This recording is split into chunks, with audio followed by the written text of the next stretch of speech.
A moeda do Japão não para de perder valor e está testando as mínimas históricas de quase 40 anos. Isso é muito importante para o mundo inteiro por vários motivos. A economia japonesa é uma das maiores do planeta, está sempre entre a terceira e a quarta colocação, ali junto com a Alemanha. A nação está muito integrada ao comércio global. O sistema financeiro mundial também depende bastante do que acontece no país, já que o iene é a terceira moeda mais importante do mundo e é principal para o famoso carry trade. O carrego é a moeda na qual os investidores se alavancam, se endividam aproveitando as taxas de juros mais baixas para investir fora do Japão, aproveitando taxas de juros mais elevadas. O problema é que depois desse ciclo de aperto monetário, o Federal Reserve está espremendo o Banco do Japão, já que a taxa básica americana está em 5,5% e no Japão em 0,10%. E o Banco do Japão já não tem mais alternativas boas. As suas escolhas são sempre as menos piores e todas com consequências complexas. Além disso, o governo do Japão está ultra endividado, com mais de 265% de dívida PIB. Então é importante entender como tudo isso pode impactar o restante do mundo, o que está acontecendo, como o Banco do Japão pode intervir para conter uma escalada da taxa de câmbio e, por fim, vamos falar de uma saída drástica que pode ser adotada pelo governo do país e que quase ninguém está falando. E eu começo logo aqui com o histórico da taxa de câmbio do Japão, mostrando quantos ienes um dólar compra. Então, quando a taxa de câmbio está subindo, significa que o iene está se depreciando. Aqui numa janela de mais de 40 anos, agora o iene testando ali o nível de 157,7 e que se passa de 160, que chegou a testar no dia de ontem, segunda-feira, no dia 29 de abril, chegaria à mínima que não se via desde 86. E a gente pode pensar que esse é um movimento do dólar, não é o dólar que está forte no restante do mundo. Parte é verdade, mas neste momento é mais uma fraqueza do iene do que uma força do dólar. A gente pode contrastar aqui o índice dólar nesse período. Por exemplo, lá em 2001, o dólar estava bastante forte e o iene não estava tão fraco assim. Mas agora, trazendo a janela mais presente, vejam que o dólar index até caiu nos últimos 18 a 24 meses, mas o iene segue se desvalorizando. E o que aconteceu nesses últimos dias foi impressionante. Porque na sexta-feira passada, o Banco do Japão se reuniu para tomar a decisão de taxa básica de juros e acabaram decidindo pela manutenção em 0,10%. Isso frustrou boa parte do mercado, que, disse que o Banco do Japão está abandonando a taxa de câmbio e vai deixar ela subir ainda mais, e foi exatamente o que aconteceu. Já na sexta-feira, deixa eu colocar aqui até em gráficos, agora trazer aqui ó, em velas, ó, na sexta-feira, chegou a subir quase 2%, fechando em 158,3%.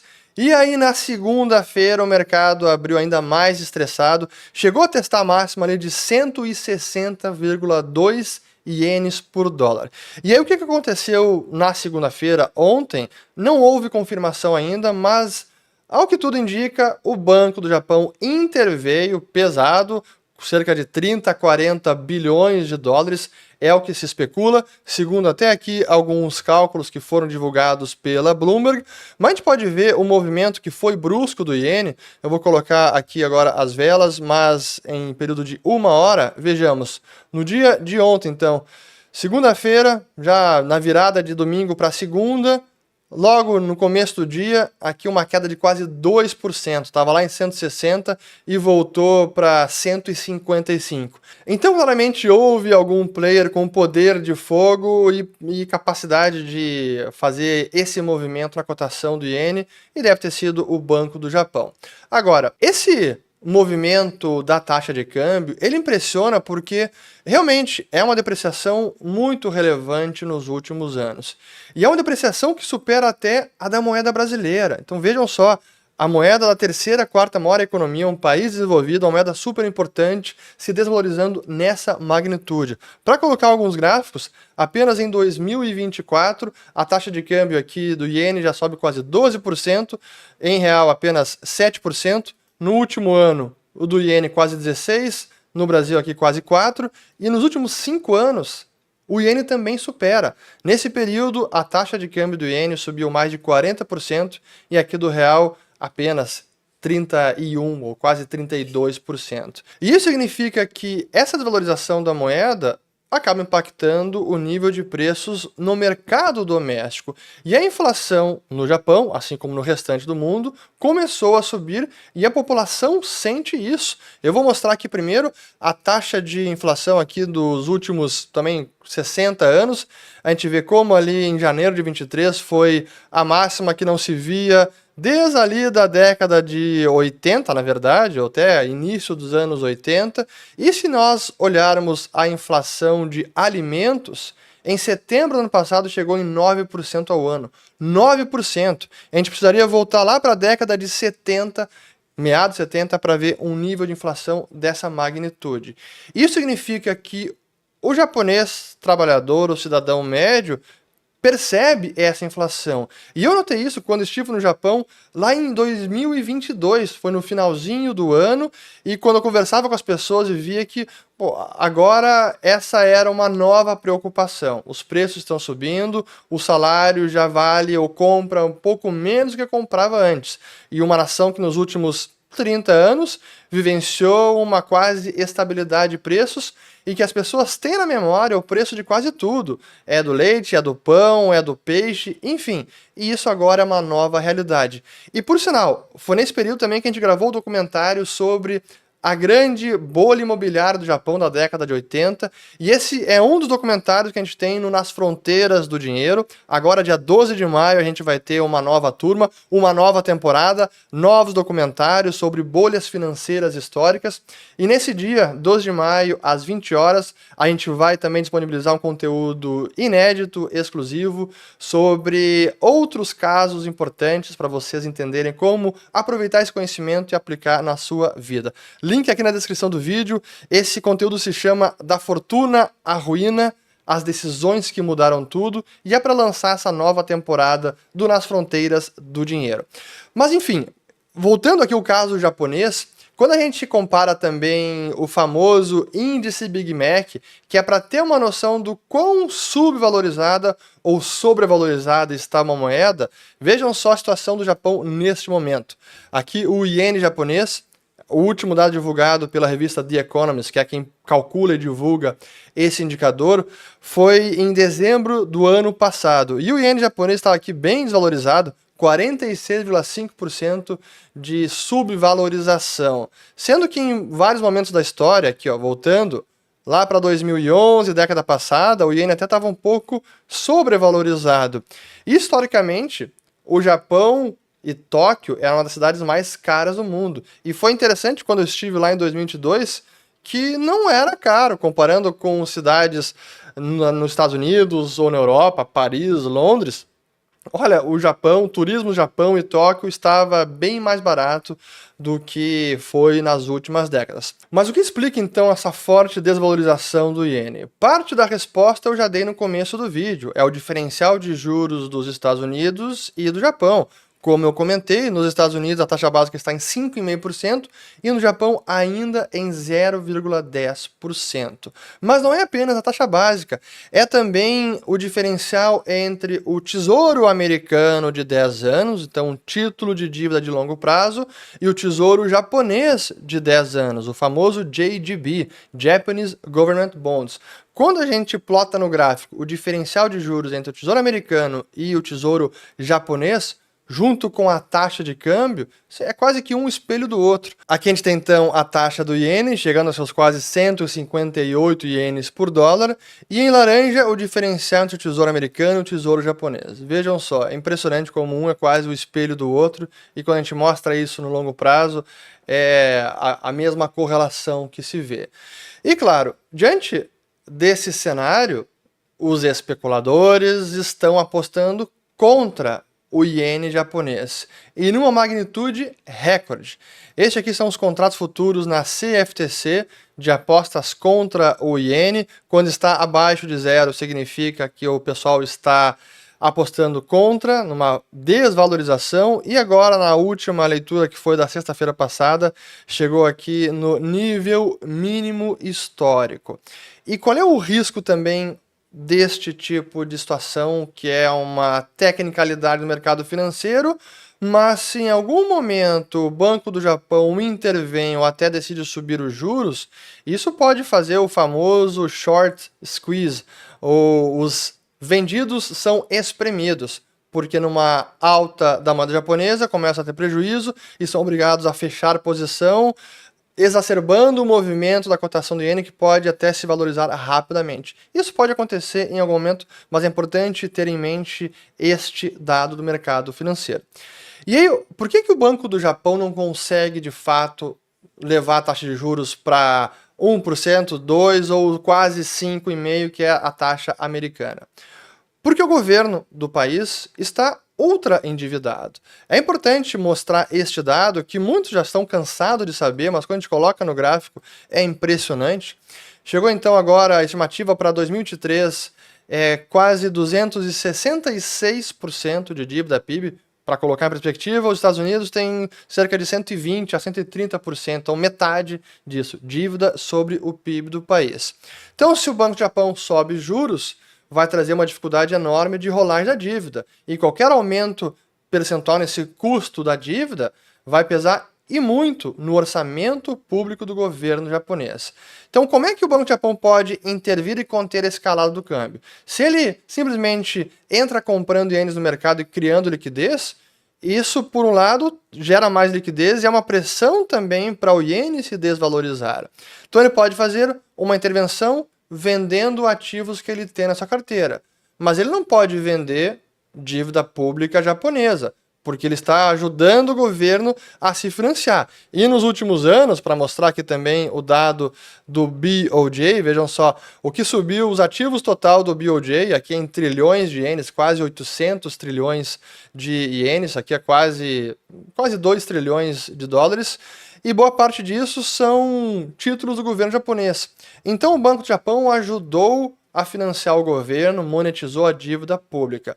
Ele não pode se desfazer dessa dívida, porque se ele se desfaz da dívida e vende de volta para o mercado, ele vai subir a taxa de juros. Vai ser uma pressão para cima dos juros e é o que ele quer evitar. Ele quer apenas conter a escalada do iene.